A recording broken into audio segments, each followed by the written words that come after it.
Indonesia just raised petrol prices by 33% overnight. And of course, lots of people are pissed. But this is actually necessary. It's necessary. Yesterday, Bank Indonesia raised its benchmark interest rate to 5.5%, the second rate hike in 3 weeks. Today, Pertamax jumped from 12,300 to 16,250 rupiah per liter. So what the heck is going on? Well, firstly, Pertamax was never actually being sold at its real price. The true economic price before this hike was already estimated at around 17,850 per liter. So for years, our government has been subsidizing petrol that was never meant to be subsidized. The rate hike to 16,250 rupiah is also still below the real market price. However, it does reduce how much Pertamina has to absorb. Secondly, the rupiah sitting at 18,000-ish per dollar is already the weakest level in Indonesian history, making the situation a lot worse. The thing is, Indonesia imports most of its fuel and pays in dollars. So a weaker rupiah means every liter brought into the country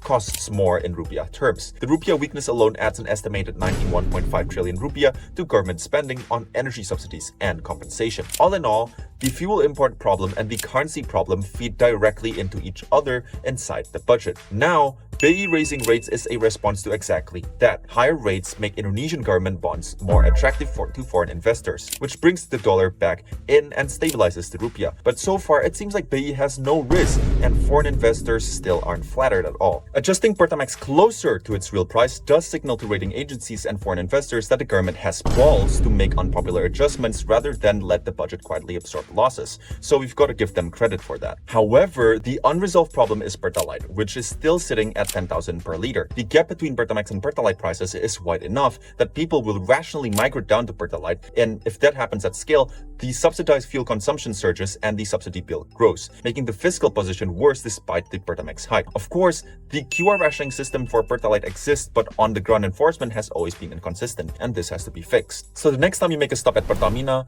expect to hear a lot of Pertalite hubbies or no more Pertalite in petrol stations. What the government needs to do now is actually pretty straightforward. They have to audit where the budget actually is leaking, like MBG and Kopdes. Also, better target subsidized fuel so it reaches people who genuinely needs it. So how do we risk global markets? Well, markets don't just respond to numbers. They respond to whether they trust the people managing them.